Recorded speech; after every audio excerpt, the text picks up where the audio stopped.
Hello peepers, நாங்களோட Lakshmi. நீங்கள் பார்த்துருக்கிறது 0 லக்ஷ்மி. ரொம்பவே இன்ட்ரெஸ்டிங்கான ஒரு விஷயம் நடந்திருக்கு. சித்தப்பா வந்து விஜயோட வீட்டுக்கு வந்திருக்காங்க. அடடே, இந்த வாரத்துக்கான ஷூட்டிங் ஸ்பாட்டில் ஃபஸ்ட்டு பிக்சரை அதிரடியாக கிடச்சிருக்கே. ஃபஸ்ட்டு எல்லா புகழும் நம்மளுடைய பசுபதிக்கே. ஸோ பசுபதி அவரோட மகளை பார்க்க வந்திருக்கலாம், இருந்தாலும் சித்தப்பா கூட வந்திருக்காரு அப்படிங்கிறது கொஞ்சம் யோசிக்கும்படி இருக்குது.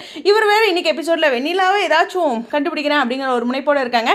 பட் ரியல் லைஃப்பில் கண்மணி பிஸியாக இருக்காங்க. ஸோ அவங்க ஷூட்டுக்கு வர மாட்டாங்க. நீங்கள் என்ன தான் பண்ணாலும் நாங்கள் ஒன்றும் பயப்பட மாட்டோம் அப்படிங்கிற மாதிரி இந்த மாதம் இருக்கலாம். இருந்தாலும் இவர் ரொம்ப நாள் கழித்து விஜய் வீட்டுக்கு வந்திருக்காரு அப்படிங்கிறது கவனிக்கக்கூடியது.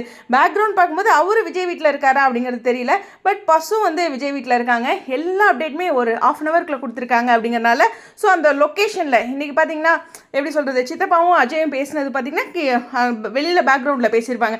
அதே மாதிரி ஸோ அந்த மாதிரி வெளி லொக்கேஷன்லேயும் பேசியிருக்கலாம், இல்லை விஜய் வீட்டுக்குமே அவர் வந்திருக்கலாம். ஆனால் இன்றைக்கி நான் எபிசோட் பார்க்கும்போது ஒரே ஒரு விஷயம் நினச்சது என்னென்னா, பாட்டி தாத்தா 2 பேரும் தன்னுடைய மகளை பார்த்து ரொம்ப நாள் ஆச்சுல, பாசம் இருக்கும் இல்லைங்க, நாங்களும் ஒரு சீரியல் படி பேசி ஆகணும்ல, அதனால் மகளை பார்க்காம இவ்வளோ நாள் இருக்காங்களே அப்படிங்கிற மாதிரி ஒரு விஷயம் நினச்சேன். ஸோ என்றைக்கு சித்தி அதிரடியாக வருவாங்க அப்படிங்கிறது ஒரு சின்ன கவனத்தோடு இருந்தது.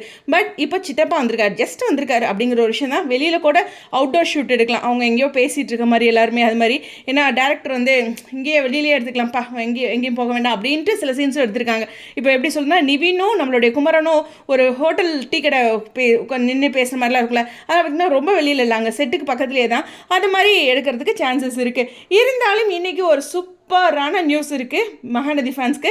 அதை அடுத்த வீடியோவில் ஸ்பெஷலாக தான் சொல்லுவேன். ஏன்னா நான் போன வீடியோவில் அதை செய்யுங்கன்னு சொல்லியிருந்தேன், செஞ்சு விட்டிங்களே அப்படிங்கிற ஒரு விஷயம் தான். அதை பற்றி அடுத்த வீடியோவில் பேசலாம். ஸோ இன்றைக்கி ஷூட்டிங் ஸ்பாட்டில் நம்மளுடைய விஜயும் கிளம்பிட்டாரு.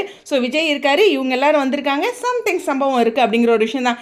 ஏற்கனவே பசுபதி மேலே கொஞ்சம் இல்லை சரியான கோவத்தில் விஜய் இருந்தாலும் இன்றைக்கி என்ன சம்பவம் பண்ணுறாங்கன்னு பார்க்கலாம். இது வந்து நம்ம காட்சிகளில் பார்க்கும்போது ஒரு 10 நாளாச்சும் ஆகும் அப்படிங்கிறத பதிவு பண்ணி இந்த வீடியோவிலேருந்து விடைபெறேன். ஸோ ரொம்ப க்யூட்டாக இருக்காங்க. விஜயோட ஆஃப் ஸ்க்ரீன் அப்டேட் எதுவுமே கிடைக்கல, இருந்தாலும் காவிரி அவங்க தங்கச்சி அப்புறம் இவங்க எல்லாருமே இருக்காங்க.